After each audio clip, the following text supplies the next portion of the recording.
She was just pouring wine when she heard the whispered plan. The moment he says cheers, we will finish him. The Mafia boss was about to raise his glass for his famous toast, completely unaware 3 men were waiting for those exact words. Without thinking, she leaned close and whispered, "Don't talk," not knowing this desperate act would pull her into his dangerous world forever. The rain drummed against the windows of Rosario's like nervous fingers tapping on glass. Lucia wiped down the same table for the 3rd time, her dark eyes scanning the restaurant's dimly lit corners. Thursday nights were usually quiet, but tonight felt different. The air itself seemed to hold its breath. She'd been working at Rosario's for 2 years, long enough to recognize the regulars, the tourists, and the ones who didn't belong.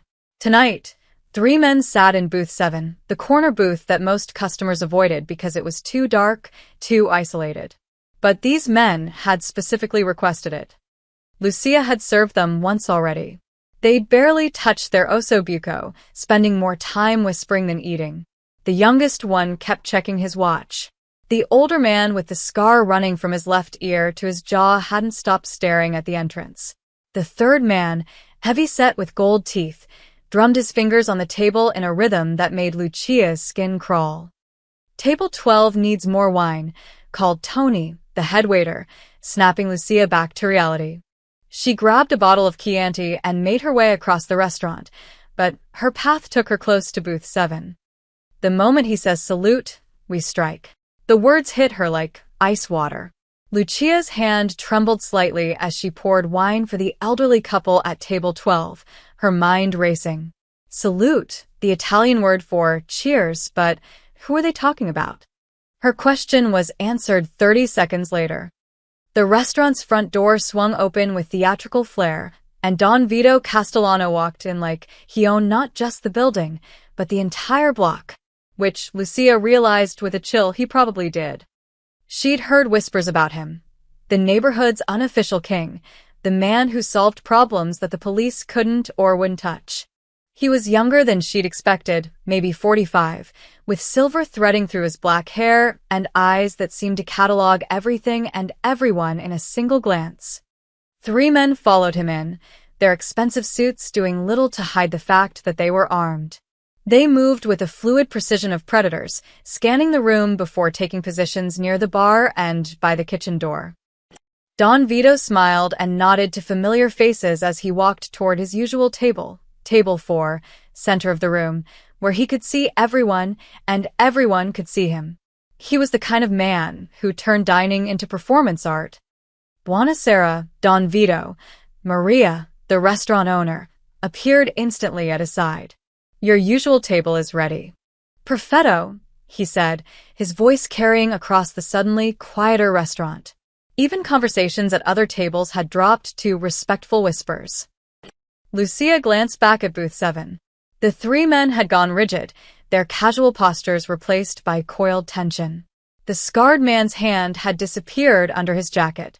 The young one's eyes never left Don Vito. The heavy one had stopped drumming his fingers and was now gripping his napkin so tightly his knuckles had gone white. The moment he says salute, we strike. Her blood turned to slush. They were here to kill him. Don Vito settled into his chair with the satisfaction of a man comfortable in his kingdom. One of his men approached and whispered something in his ear. Vito nodded and gestured broadly to the restaurant. "My friends," he called out, his voice warm and commanding. "Tonight, we celebrate life, family, and the bonds that make us strong." Several diners looked up, smiling. This was part of the Don Vito experience at Rosario's, his impromptu toasts that made everyone feel like they were part of something important. Lucia watched in horror as he reached for his wine glass. She could see the 3 men in booth 7 shifting, hands moving toward their jackets with practiced smoothness. In 30 seconds, maybe less, Don Vito would raise his glass, say salute, and trigger his own execution. Time slowed to a crawl. She could hear her heartbeat in her ears, could feel sweat beading on her forehead despite the cool evening air. Every instinct screamed at her to stay out of it, to keep her head down and pretend she'd heard nothing. But she couldn't. Maybe it was the way Don Vito had smiled at Maria, genuine warmth in his eyes. Maybe it was because she'd grown up in this neighborhood, where people looked out for each other. Or maybe it was simply because watching someone die when you could prevent it was something she couldn't live with. Before she could second-guess herself, Lucia moved. She glided toward Don Vito's table with the smooth efficiency of an experienced waitress, wine bottle in hand, and a bright smile fixed on her face. To everyone watching, she was simply doing her job, attentive service for an important customer. "Don Vito," she said softly as she approached, "more wine for your celebration?" He looked up at her, and for a moment, she felt the full weight of his attention. His eyes were darker than she'd expected, intelligent and measuring. Up close, she could see the small scar on his chin, the expensive watch on his wrist, the way his suit was tailored to perfection. "Of course, Bella," he said, lifting his glass expectantly. This was it. In seconds, he would toast the room, and the men in booth 7 would turn Rosarios into a crime scene. Lucia leaned forward to pour the wine, bringing her face close to his ear. To anyone watching, it looked like exceptional customer service, the waitress making sure not to spill a drop.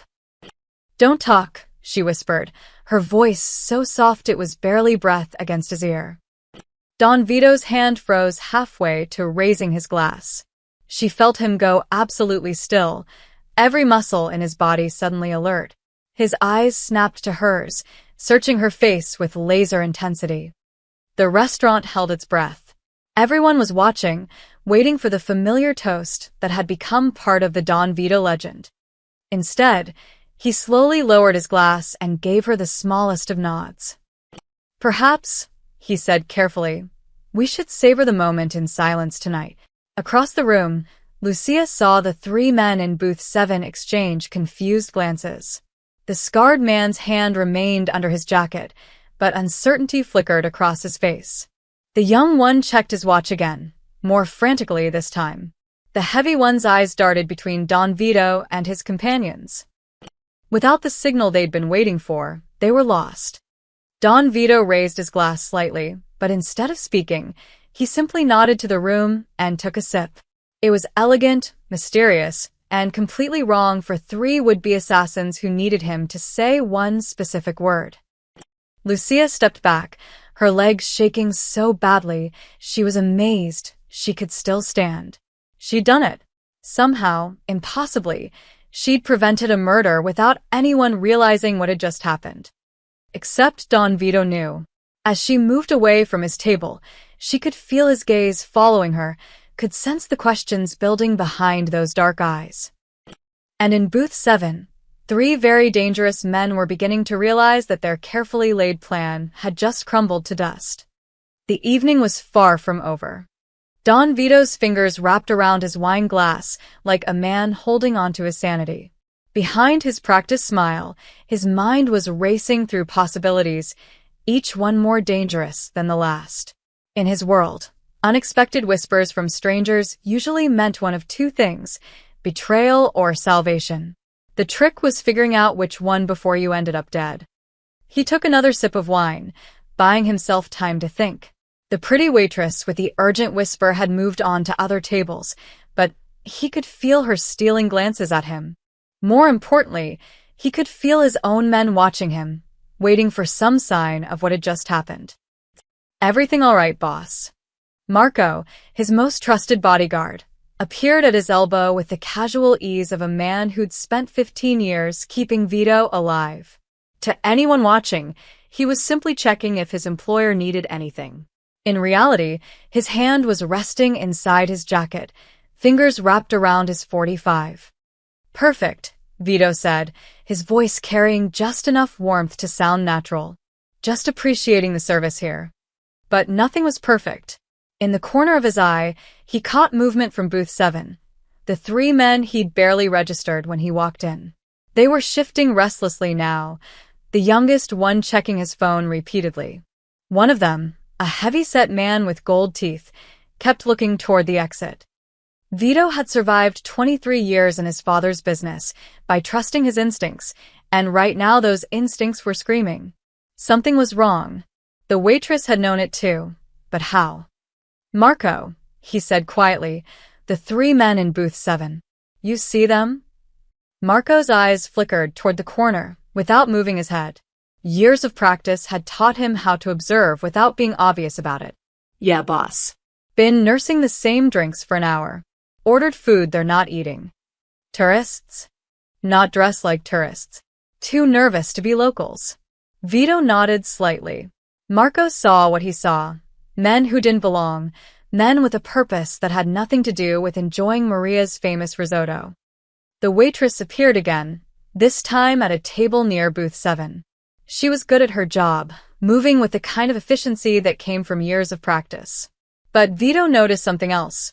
She was positioning herself where she could hear conversations, where she could watch without seeming to watch. She's done this before, he realized. She's been listening. The thought should have reassured him. If she'd overheard something that made her warn him, it meant she was trying to protect him. But in Vito's world, protection often came with a price tag attached.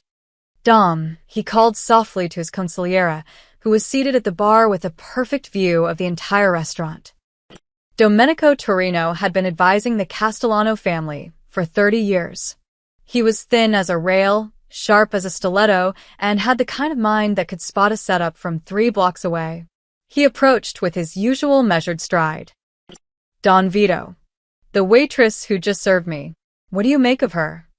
Dom's pale blue eyes found Lucia immediately. He watched her for a full minute, cataloging everything, her movements, her expressions, the way she interacted with other customers. She's scared, he said finally. But not of us. Of something else. Someone else. Scared enough to approach me? Scared enough to do something foolish. Or brave. Sometimes they're the same thing. Vito considered this. In booth 7, he noticed the 3 men were having what looked like an increasingly heated whispered argument. The youngest one kept shaking his head, while the scarred man's face was growing darker by the minute. Could be she's working with them, Dom continued, his voice barely audible. Could be this is some kind of elaborate setup. Get close to you. Gain your trust then. He didn't need to finish the sentence. They both knew how those stories ended.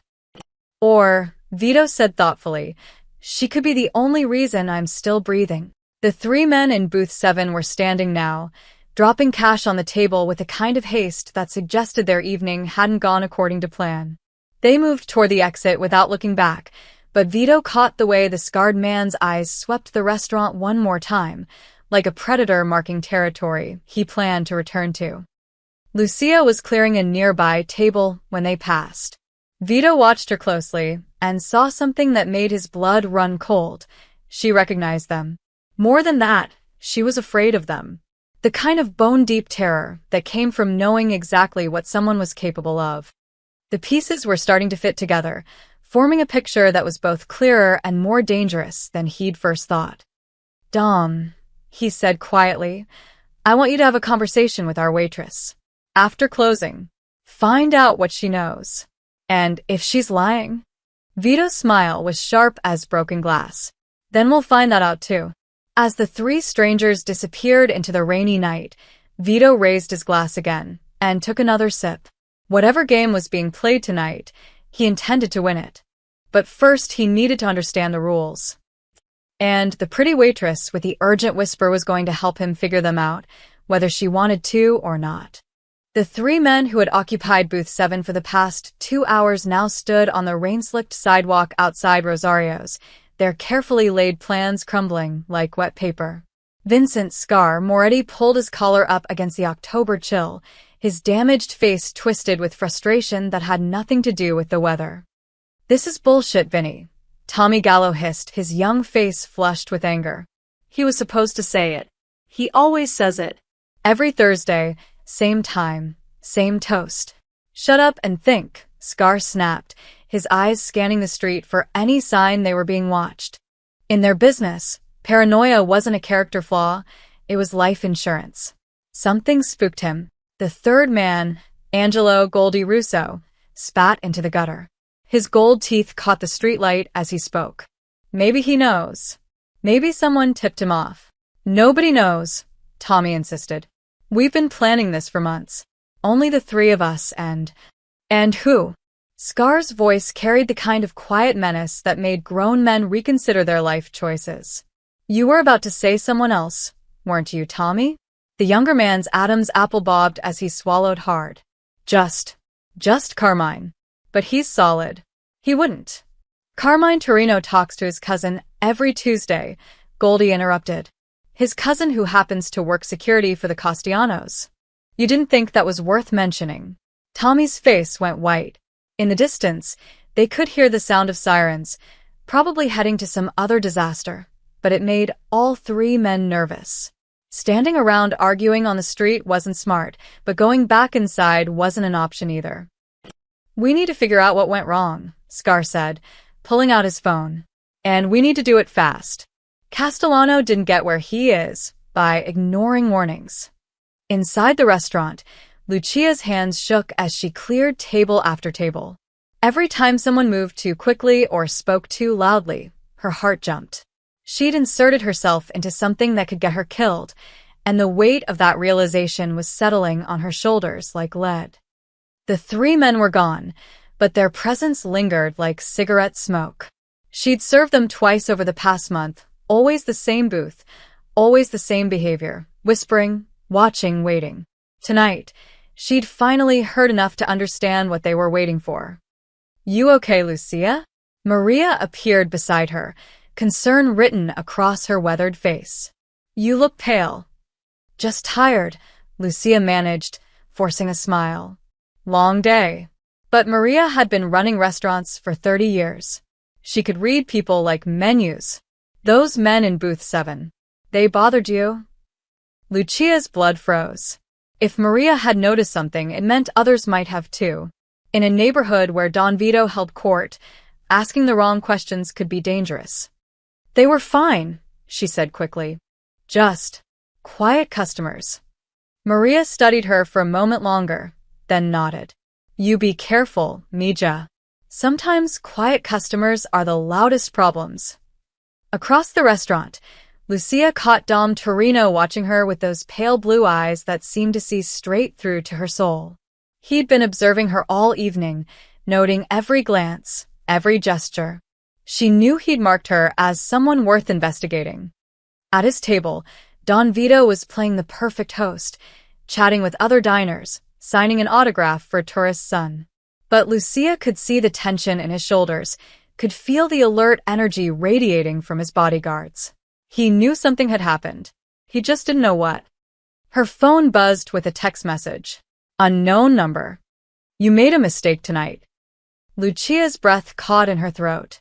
She looked around the restaurant, but everyone seemed focused on their own conversations. Another buzz. We know who you are. We know where you live. Her hands trembled so badly, she almost dropped the phone. A third message appeared. This isn't over. 20 minutes later, the three men were sitting in Tommy's car 6 blocks away, engine running, heater blasting. Scar was on his third cigarette, the smoke fogging up the windows. So, what's the play? Goldie asked, checking his gun for the 12th time. We wait for another Thursday? No, Scar said, flicking his cigarette out the window. Castellano will be expecting us now. He'll change his routine, beef up security. The restaurant play is dead. Tommy nodded eagerly. So, we hid him somewhere else. His house, his office.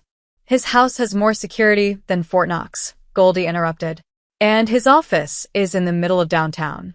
Too many witnesses. Scar smiled, and it wasn't a pleasant expression. What about the person who warned him? The car went quiet except for the rain pattering on the roof. The waitress? Tommy asked. What's she got to do with anything? Everything, Scar said. She's the reason our plan failed. Which means she's our way to Castellano. We grab her, use her as bait. He comes to save the pretty girl who saved his life, and we finish what we started. Goldie grinned, his gold teeth glinting in the dashboard light. I like it. Personal. But first, Scar continued, we make sure she knows we're coming. Scared people make mistakes. And mistakes get people killed. He pulled out his phone and sent one more message. Sweet dreams, Lucia. The last customer left Rosario's at 11:47 p.m., an elderly man who'd lingered over his tiramisu like it was the last dessert on earth. Lucia watched him shuffle out into the rain, knowing that his departure meant she was now alone with the very people she'd been trying to avoid all evening. Maria had gone home an hour earlier, trusting Lucia to handle the closing routine. The kitchen staff had finished cleaning and disappeared into the night, leaving only the soft hum of the refrigerator and the steady drumming of rain against the windows. And Don Vito, who sat at table for like a king holding court in an empty kingdom. His bodyguards had positioned themselves strategically, Marco near the front door, another by the kitchen entrance, and Dom Torino at the bar, his pale eyes never leaving Lucia as she wiped down tables with mechanical precision. She'd been dreading this moment all evening, but there was no avoiding it now. Her phone had buzzed 3 more times with messages from her anonymous tormentors, each one more specific than the last. They knew her address. They knew she lived alone. They knew her sister's name. Lucia. Don Vito's voice cut through the silence like a blade. She turned to face him, her cleaning rag clutched in her hands like a shield. Yes. Come sit with me. It wasn't a request. She approached his table on unsteady legs, every instinct telling her to run. But where could she go? If she'd learned anything tonight, it was that dangerous men had long reaches and longer memories. Don Vito gestured to the chair across from him. Up close, she could see the intelligence in his dark eyes, the way they cataloged every micro-expression on her face. This was a man who'd built an empire by reading people like books. You look tired, he said gently. It's been a long evening. Lucia nodded, not trusting her voice. Dom, bring the lady some wine. The good stuff. I don't drink while working, Lucia managed. You're not working anymore. Tonight, you're my guest. Dom appeared with a glass of wine that probably cost more than Lucia made in a week. She took it with shaking hands, grateful for something to do with her nervous energy. Now, Don Vito said, leaning back in his chair, tell me why you told me not to talk. The question hung in the air like smoke. Lucia stared into her wine, watching the dark liquid tremble with each beat of her racing heart. She could lie. She could claim she'd been confused, mistaken, anything to avoid admitting what she'd really heard. But the text messages on her phone told her that lying was no longer an option. Her silence would only confirm what Don Vito already suspected. I heard them talking, she whispered. The 3 men in booth 7. What did you hear? They were waiting for you to say something. A specific word. She looked up at him, surprised by the gentleness in his expression. They said the moment he says salute, we strike. Don Vito's jaw tightened almost imperceptibly. Behind him, she heard Marco's sharp intake of breath. You're certain those were their exact words? Yes. And you recognized what they meant? Lucia nodded. Your Thursday night toasts. Everyone knows about them. You always end them the same way. For a long moment, Don Vito said nothing. He studied her face with the intensity of a jeweler examining a diamond, looking for flaws, for signs of deception. Why warn me? He asked finally. Why not just stay quiet, keep yourself safe? It was a question she'd been asking herself all evening. The smart thing would have been to keep her head down, pretend she'd heard nothing. But when the moment came, she couldn't do it. Because they would have killed you, she said simply. And probably everyone else who got in the way. You don't even know me. I know you're Maria's friend. I know you tipped the busboys at Christmas. I know you helped Mrs. Chun when those kids were hassling her grocery store. She took a sip of wine, surprised by its smoothness. I know enough. Don Vito smiled then, the first genuine expression she'd seen from him all evening. You have good instincts, Lucia. But they might have gotten you killed. Her phone buzzed again. Without thinking, she glanced at it, and her face went white. What is it? Don Vito's voice sharpened. With trembling fingers, Lucia showed him the message. 2 minutes. Then we come in. Don Vito's transformation was instant. The gentle dinner companion vanished, replaced by someone harder, more dangerous. He snapped his fingers once, and his men moved with military precision. Marco, back door. Dom, kill the lights, his voice was calm, but his eyes had gone cold as winter. Lucia, get behind the bar and stay down. What's happening? She whispered. Don Vito checked his watch and smiled. It was the smile of a predator who'd just realized his prey had walked into a trap. Your new friends are about to learn why nobody threatens what's mine. The lights went out just as the first gunshot shattered the front window of Rosario's. Glass exploded inward like deadly rain, and Lucia screamed as Don Vito's hand clamped down on her shoulder, pulling her behind the heavy oak bar. Stay down, he hissed, his voice barely audible over the chaos erupting around them. More shots rang out, rapid-fire bursts that turned the restaurant's peaceful atmosphere into a war zone. Lucia pressed herself against the bar's base, her heart hammering so hard she thought it might burst. Above her head, bottles of expensive liquor exploded as bullets found their marks, showering her with glass and aged whiskey. Marco, report. Don Vito's voice cut through the gunfire with deadly calm.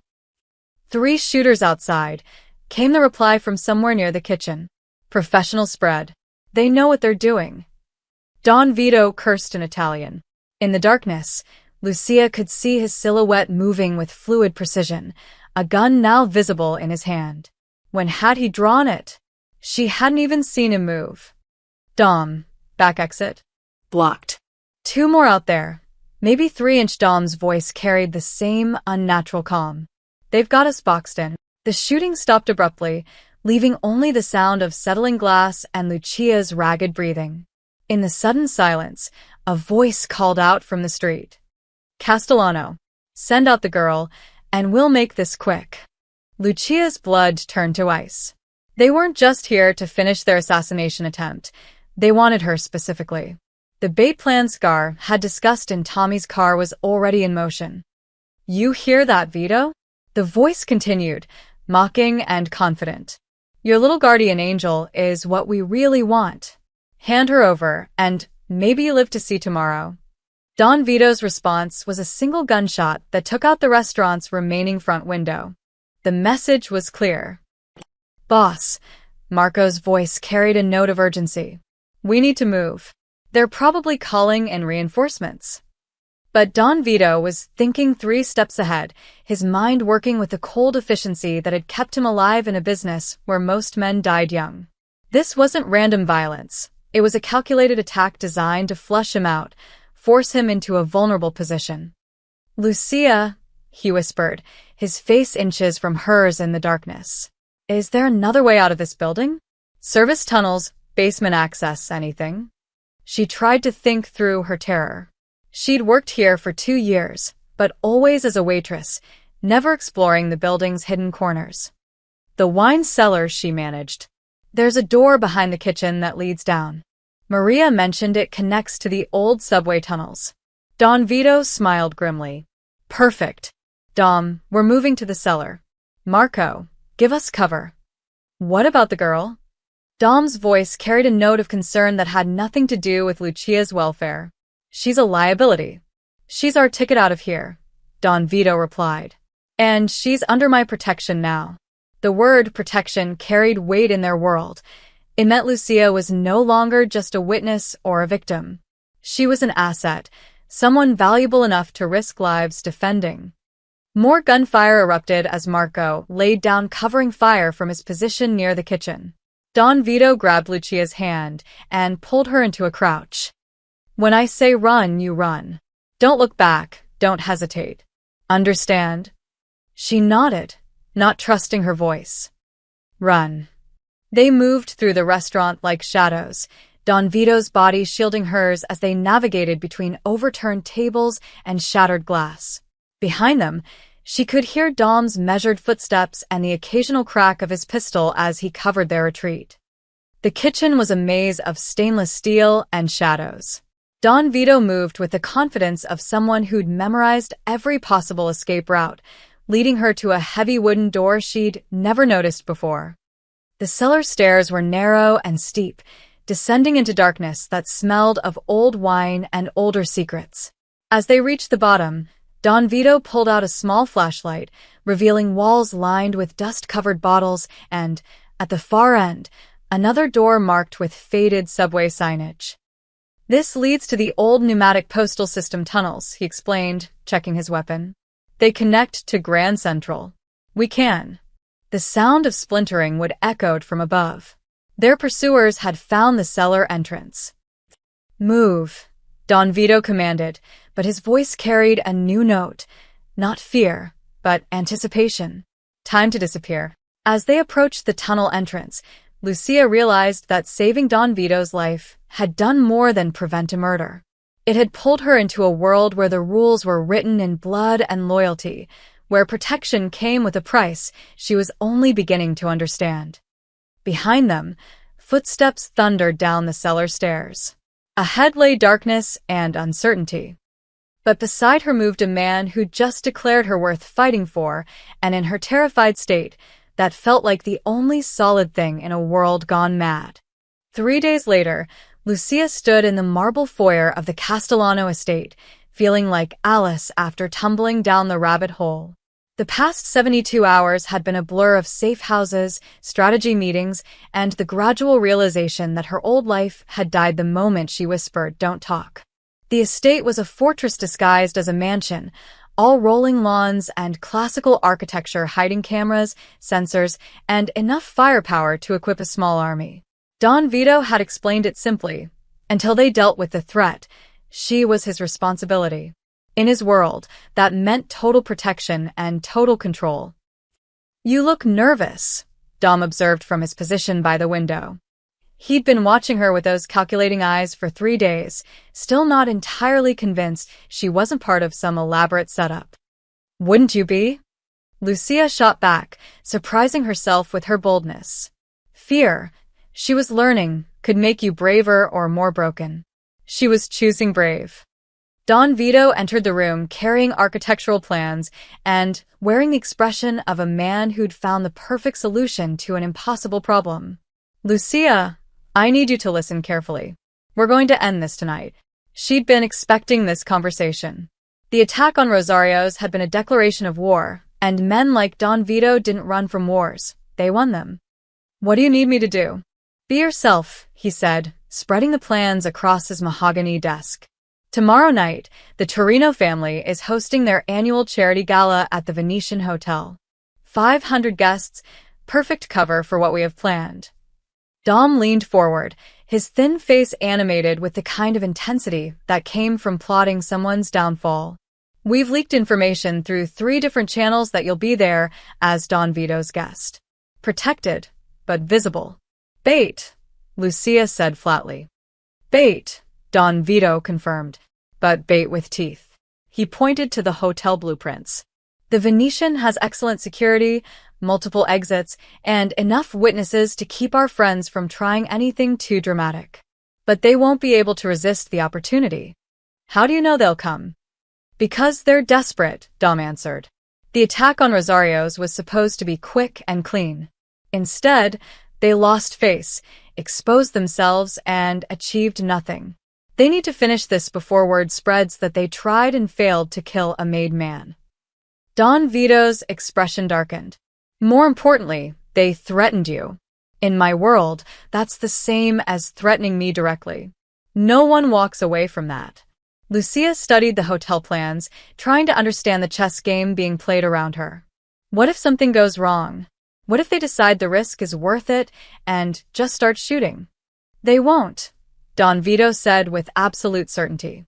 "Too many witnesses, too much security, too many ways for it to go bad for them. They'll try to isolate you, get you alone. That's when we'll have them." "And how exactly will you have them if I'm alone with 3 killers?" Don Vito smiled, and for the first time since she'd met him, it was a genuinely warm expression. "Who said you'd be alone?"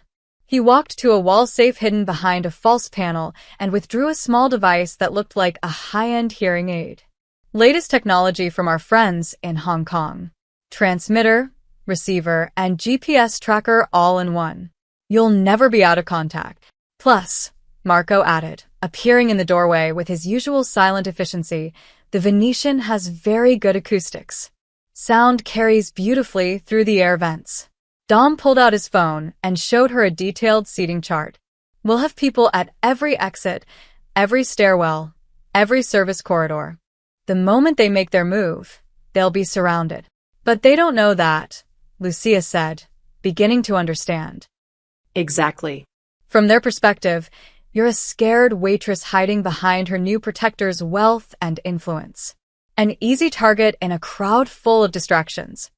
Don Vito moved closer, his voice gentle but firm. I won't lie to you, Lucia. There's risk involved.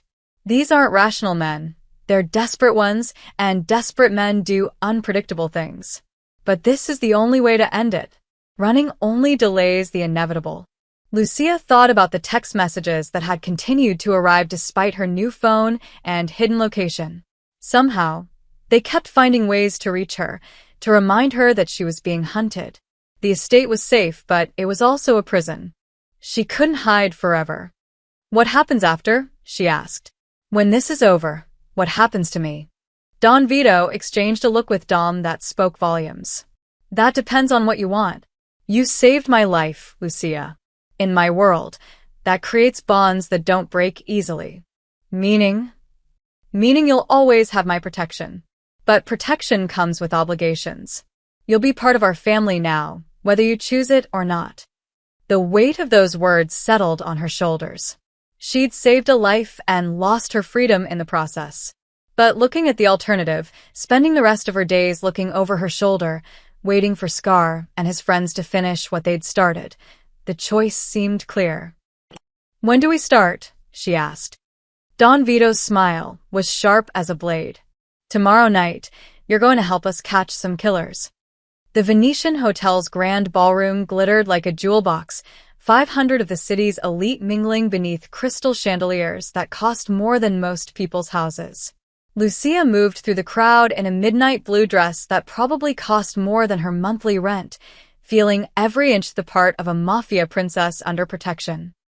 But beneath the elegant facade, her heart hammered against her ribs like a caged bird. Breathe, Don Vito murmured beside her, his hand resting possessively on the small of her back as they made their way through the crowd. To everyone watching, they looked like a powerful man showing off his beautiful companion. The reality was far more dangerous. I can feel them watching, Lucia whispered back, accepting a champagne flute from a passing waiter. The tiny device in her ear crackled softly with Dom's voice.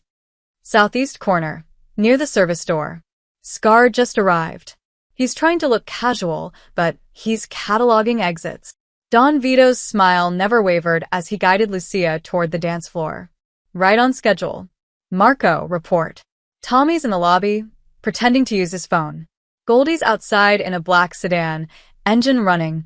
Marco's voice was calm, professional. They're committed.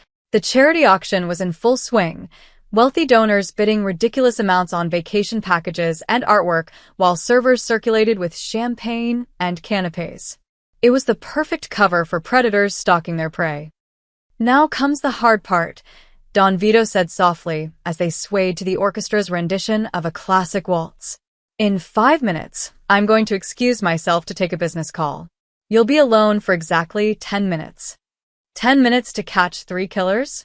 10 minutes for them to think they have an opportunity. His dark eyes found hers, and she saw steel beneath the warmth. Remember, they need you alive. You're their ticket to me. But once they have you isolated, he didn't need to finish. They both knew how that story ended. The music swelled around them, and Lucia found herself lost in the surreal nature of the moment. A week ago, her biggest worry had been whether she'd earn enough in tips to pay her electric bill. Now she was dancing with a man who could have people killed with a phone call, preparing to help capture assassins at a charity gala. Don Vito, she said suddenly, after tonight, when this is over, will I ever be able to go back to being normal? His expression softened almost imperceptibly. There's no going back, Lucia. But that doesn't mean there's no going forward. Dom's voice crackled in her ear again. Movement. Scar's heading toward the service corridor. He's positioning for the grab. Don Vito spun her elegantly as the song reached its crescendo, then brought her close. To anyone watching, it looked romantic. In reality, he was checking the small tracking device hidden in her necklace. It's time, he said. He kissed her hand with theatrical flair, loud enough for nearby guests to hear him say, "I'll be right back, cara mia. Don't go anywhere." Then he was gone, moving through the crowd with the confidence of a man who owned whatever room he entered. Lucia stood alone beside the dance floor, acutely aware of the weight of hundreds of eyes. Some belonged to legitimate guests who'd noticed her arrival with Don Vito. Others belonged to the predators closing in. She moved toward the terrace, following the script they'd rehearsed. Fresh air, a moment of solitude, the perfect opportunity for someone to approach her. "Dom, I'm moving to position," she whispered, her lips barely moving. "Copy that. We have eyes on all 3 targets." "You're doing great." The terrace was nearly empty, just a few guests enjoying the October evening air and the view of the city lights below. Lucia positioned herself near the railing, playing the part of a woman lost in thought. She didn't have to wait long. "Beautiful night, isn't it?" Lucia turned to find Scar approaching, looking perfectly respectable in an expensive tuxedo. Up close, she could see the full extent of the damage to his face. A puckered line of scar tissue that spoke of violence, survived rather than avoided. "Yes," she managed, her voice steady despite the terror coursing through her veins. "Very peaceful." "Peaceful," he repeated, moving closer. "That's a funny word, considering." "Considering what?" Scar's smile was the stuff of nightmares. "Considering you're about to come with me, and we're going to have a conversation about your friend Vito." Behind him, Tommy emerged from the shadows near the service door. In her peripheral vision, she caught movement from the main ballroom, Goldie positioning himself to cut off her retreat. "I don't think so," Lucia said, surprising herself with her calmness. "I don't think you have a choice." Scar reached inside his jacket, his intentions clear. This was it, the moment when the trap would spring, or everything would go catastrophically wrong. But instead of reaching for his gun, Scar froze. His eyes widened in confusion, then fear. All around the terrace, men in expensive suits were emerging from the shadows, their own weapons drawn with professional efficiency. The charity guests had vanished as if by magic, leaving only predators and prey. "Vincent Moretti," Don Vito's voice cut through the night air like a blade. "I believe you wanted to have a conversation." 2 weeks after the Venetian Hotel, Lucia sat in the same restaurant where everything had begun, but nothing was the same. Rosario's had been completely renovated, new windows, new furniture, and a security system that would make Fort Knox jealous. Maria bustled around the kitchen as always, but now there were 2 men in expensive suits who never seemed to eat much, always positioned where they could watch the doors. The official story was that Don Vito had decided to invest in the neighborhood restaurant he'd always loved. The truth was more complicated. "You're thinking too hard," Don Vito said from across the table, cutting into his veal with surgical precision. "I can hear the gears turning from here." Lucia looked up from her untouched risotto, just wondering what happened to them. Scar and the others. Does it matter? It was a simple question with a complicated answer. 3 weeks ago, she would have cared deeply about the fate of 3 men, even dangerous ones. Now, after everything she'd seen and learned, she found her moral landscape had shifted in ways that should have disturbed her more than they did. "I suppose not," she said finally. Don Vito studied her with those dark eyes that missed nothing. "They told us everything we needed to know before they departed. Turns out they weren't working alone. The Torino cousins from Chicago wanted to move in on our territory, thought killing me would create enough chaos for them to establish a foothold. And now they know better." His smile was sharp. "Amazing how quickly people reconsider their expansion plans when their advanced scouts disappear." Lucia nodded, accepting this new reality where people departed and disappeared rather than being arrested or tried. It was Don Vito's world now, and whether she'd chosen it or had it chosen for her, she was part of it. "Speaking of new arrangements," he continued, reaching into his jacket, "I have something for you." The small velvet box looked innocent enough, but Lucia had learned that nothing in this world was ever quite what it seemed. Inside was a ring, not an engagement ring, but something more significant. A heavy gold band with the Castellano family crest, the kind of jewelry that sent messages without words. I don't understand. You saved my life, Lucia. But more than that, you proved yourself smart, brave, and loyal when it mattered most. Those are qualities I take lightly. She turned the ring over in her hands, feeling its weight. What does this mean? It means you're family now. Not by blood, but by choice and circumstance, which can be stronger than blood. He leaned back in his chair, his expression serious. It means you'll never want for anything, protection, money, opportunities. It also means certain expectations, such as loyalty, discretion, understanding that some conversations never happened, some names are never spoken to outsiders. His voice carried the weight of absolute authority. It means that when I need you to do something, you do it without question. And it means that anyone who threatens you threatens me directly. Lucia slipped the ring onto her finger. It fit perfectly, as if it had been made for her. And if I want to leave? Someday, if I want to go back to being a normal person? Don Vito's laugh was soft but held no humor.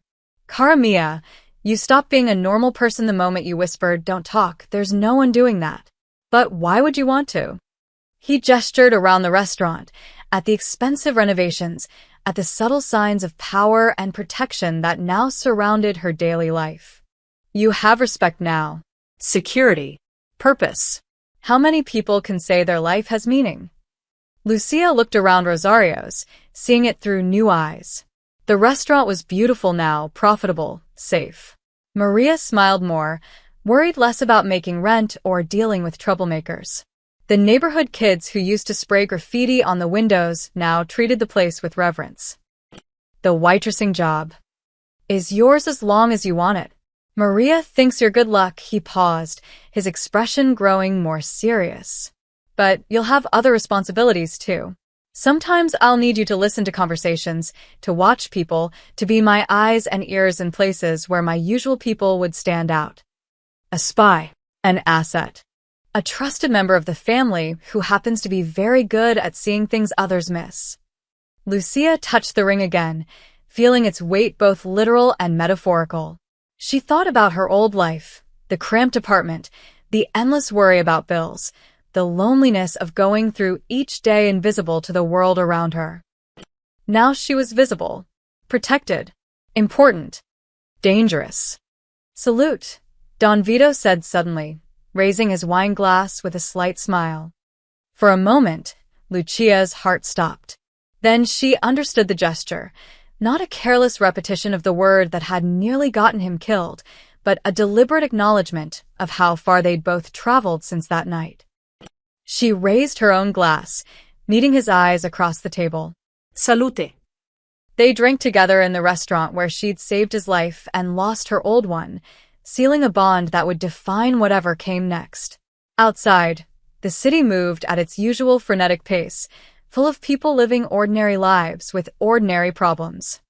Inside Rosario's, a waitress who was no longer just a waitress sat with a man who owned pieces of the world, planning a future that would be anything but ordinary. Lucia had learned the most important rule of Don Vito's world. Once you were family forever. Whether that was a promise or a threat depended entirely on how you chose to see it. She chose to see it as both.